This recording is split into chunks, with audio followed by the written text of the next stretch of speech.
अच्छा, क्या राष्ट्रभक्त और देशभक्त अलग अलग चीज है या दोनों एक ही? क्या देश और राष्ट्र अलग अलग एंटिटी हैं या एक ही? या दोनों में आपस में कोई संबंध है?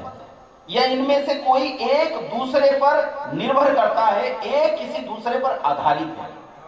क्या है? ऐसा सोचने की जरूरत है।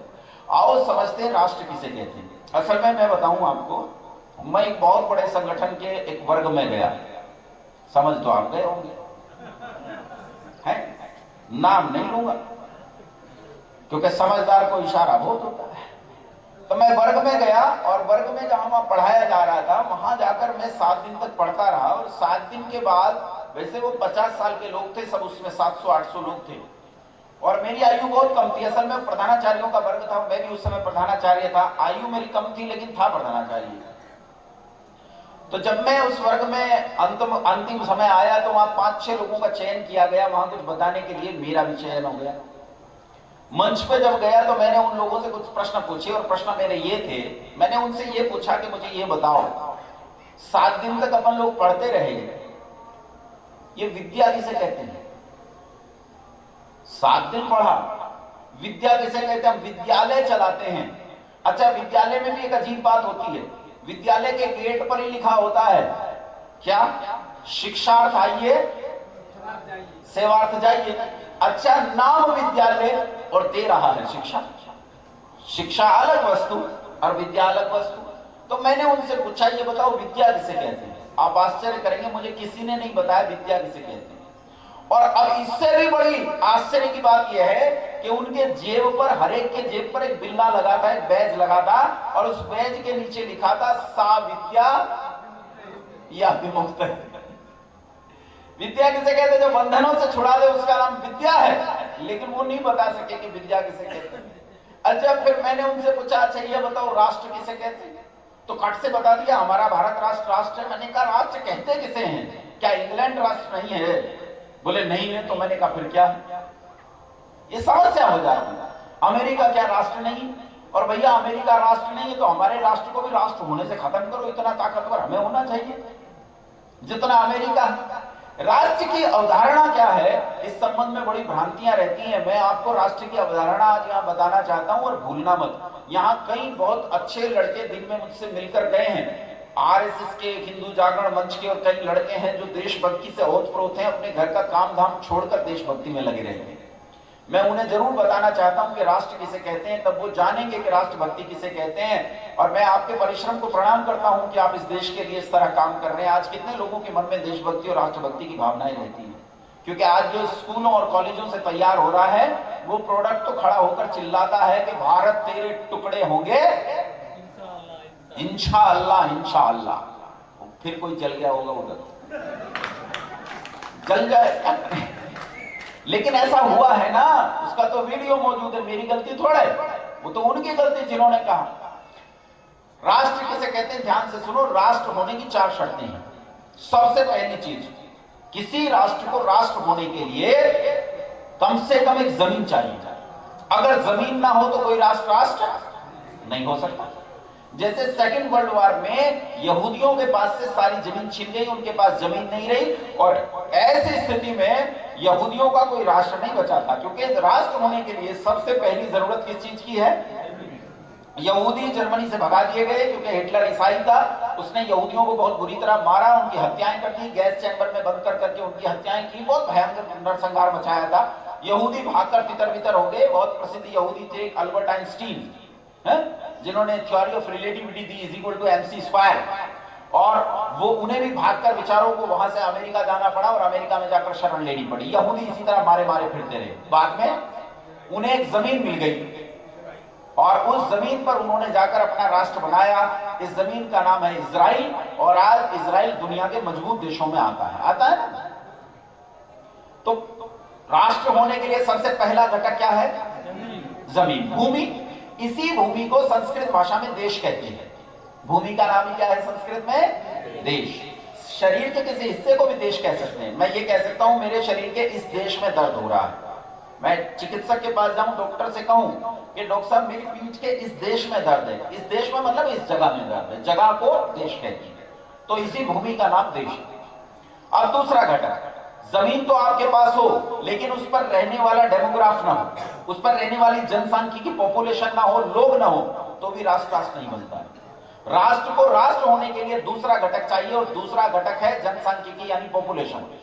जैसे आप अगर उत्तरी ध्रुव और दक्षिणी ध्रुव पर देखो तो उत्तरी ध्रुव और दक्षिणी ध्रुव पर बहुत जमीन पड़ी है, इतनी जमीन पड़ी है कि कई राष्ट्रों से ज्यादा जमीन वहां खाली पड़ी है, लेकिन उस पर कोई पॉपुलेशन नहीं रहती, उस पर जनसंख्या नहीं रहती, और जनसंख्या के नहीं रहने के कारण वहां कोई राष्ट्र नहीं। दो घटक बताए, पहला भूमि और दूसरा जनसंख्या। तीसरा घटक है इस जनसंख्या का इस जमीन पे मालिकाना हक भी होना चाहिए। अगर जनसंख्या का जमीन पे मालिकाना हक नहीं है तो भी ये राष्ट्र राष्ट्र नहीं होगा। राष्ट्र तब राष्ट्र होता है जब इस जनसंख्या का इस जमीन पे मालिकाना हक भी हो। इसका उदाहरण है हमारा देश। आज से 90-100 साल पहले जब इस देश में मुसलमानों और ईसाइयों का कब्जा था, जब उन्होंने अत्याचार कर रखे थे, तो उस कब्जे के समय में हमारे पास जमीन थी, जमीन पर रहने वाले लोग थे, लेकिन उन लोगों का इस जमीन पे मालिकाना हक बोलो नहीं था। और नहीं था तो ये राष्ट्र राष्ट्र नहीं था, बल्कि इसे कहते थे उपनिवेश। अंग्रेजी में कहा जाता था कॉलोनी। ये ब्रिटिशर्स की कॉलोनी था, ये उपनिवेश था अंग्रेजों का, राष्ट्र नहीं था।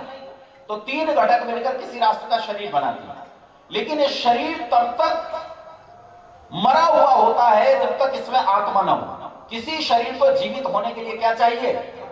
आत्मा चाहिए। और किसी भी राष्ट्र की आत्मा होती है उस राष्ट्र की अपनी संस्कृति।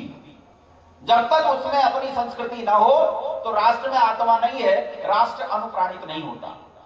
आदरणीय पूर्व प्रधानमंत्री अटल बिहारी वाजपेयी जी ने एक समय संसद में खड़े होकर कहा था, मैं अटल बिहारी वाजपेयी जी का बड़ा सम्मान करता हूं और अपने छात्र काल में मैं उनका बहुत बड़ा भक्त रहा हूं, उनकी वक्तृता का बड़ा भक्त रहा हूं।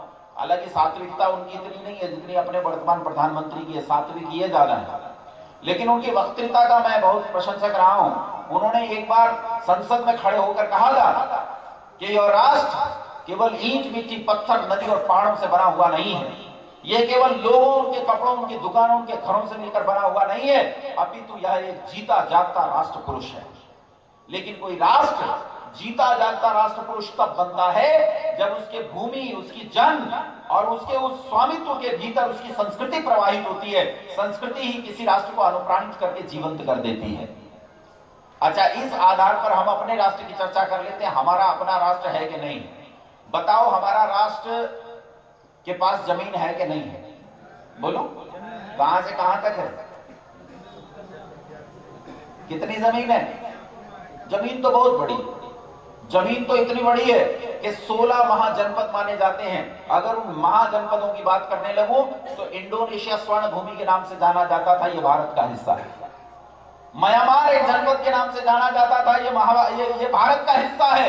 ईरान और इराक तक भारत की जमीन है। अफगानिस्तान, उज्बेकिस्तान, तुर्कमेनिस्तान और कजाकिस्तान, पाकिस्तान, बलूचिस्तान, ये सारी भारत की जमीन है।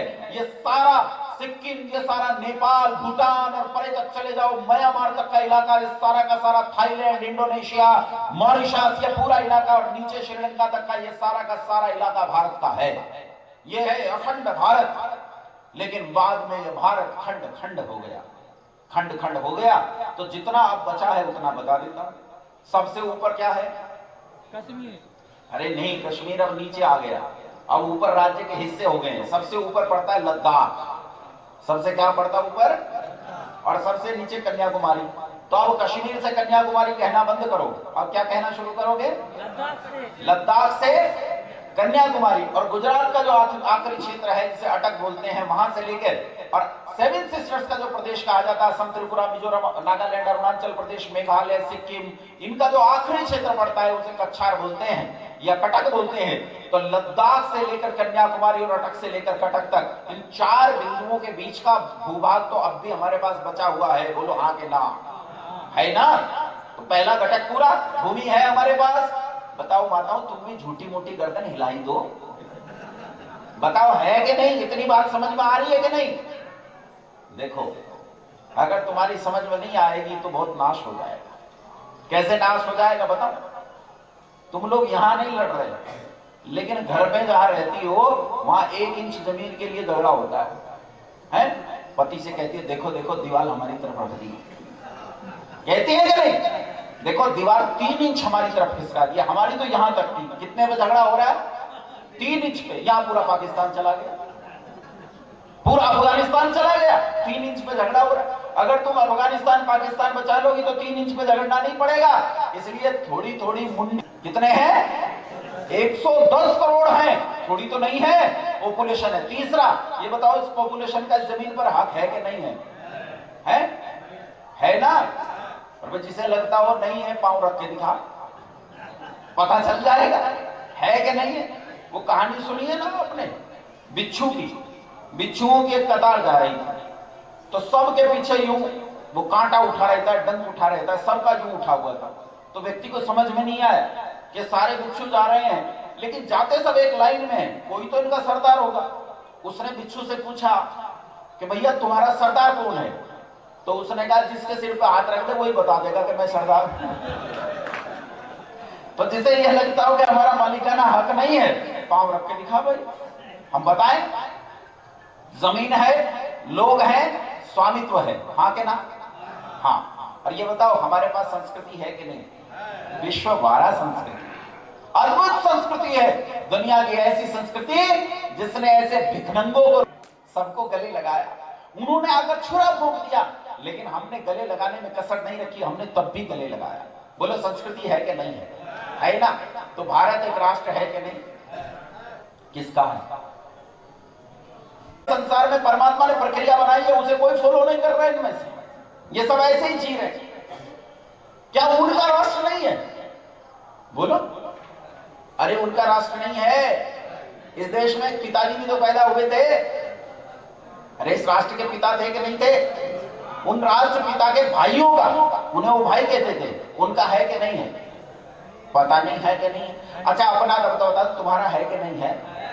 माताएं तो चुप बैठी, बोले भैया ये तो मामला गड़बड़ हो गया, पता नहीं है कि नहीं है माता जी है, पक्का है। माता जी तो 1 नंबर का दावा ठोक रही है, बोले हाँ हमारा है। लेकिन कैसे है बताओ? मैं बताता हूं कैसे है।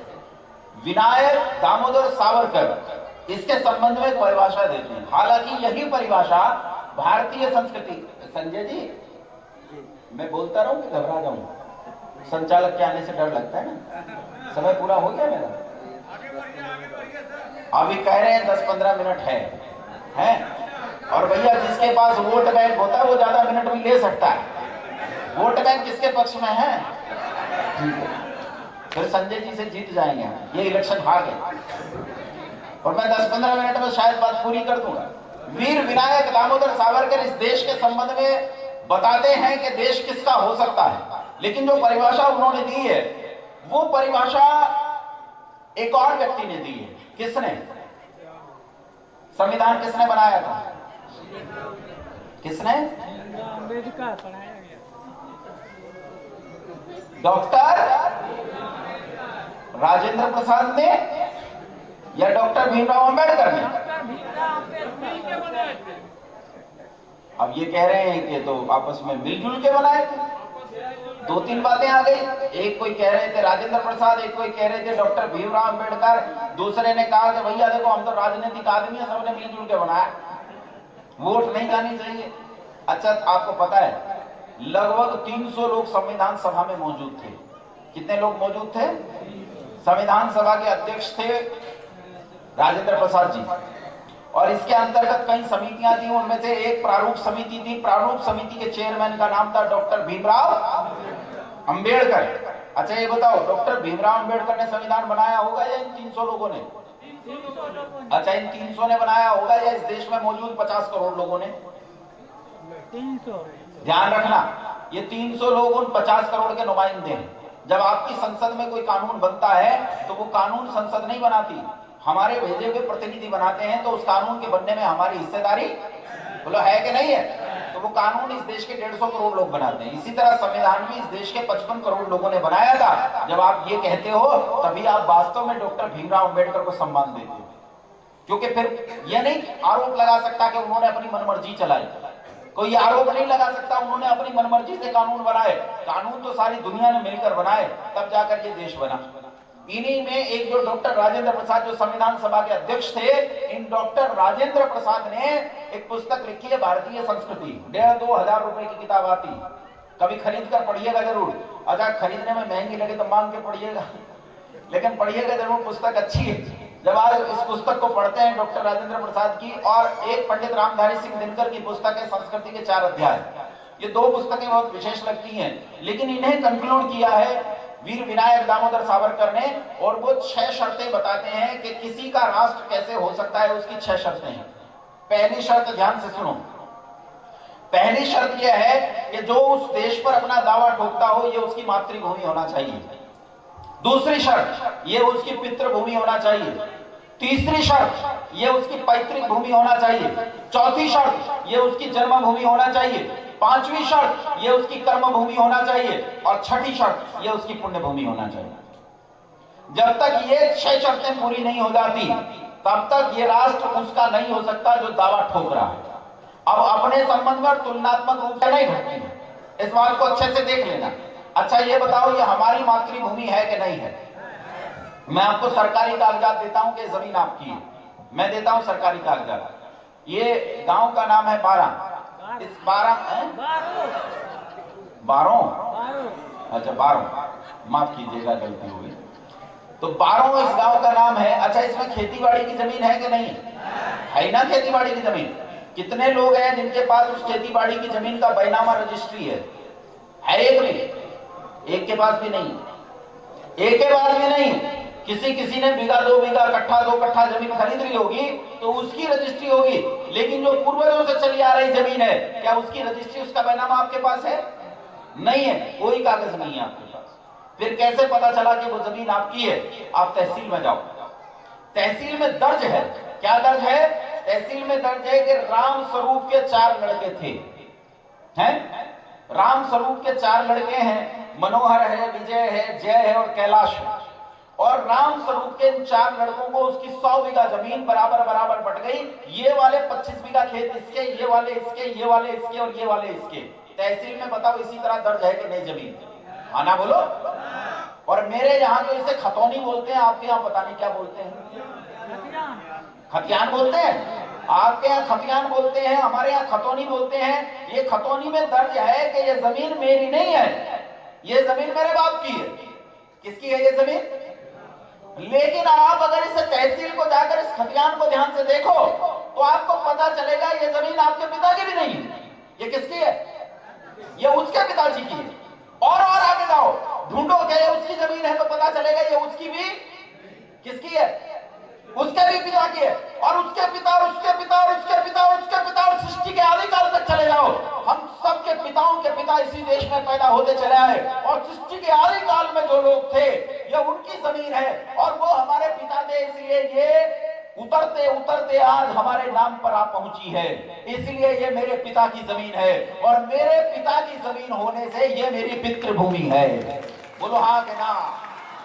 सरकारी कागज दे रहा हूं मैं, कचहरी में खड़ा होकर बहस कर सकता हूं, इस पर वकालत वकील के साथ लड़ सकता हूं इस बात पर।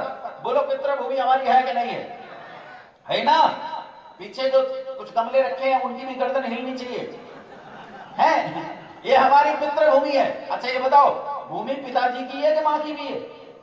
माँ किस देश में पैदा हुई? ईरान में कि इसी देश में?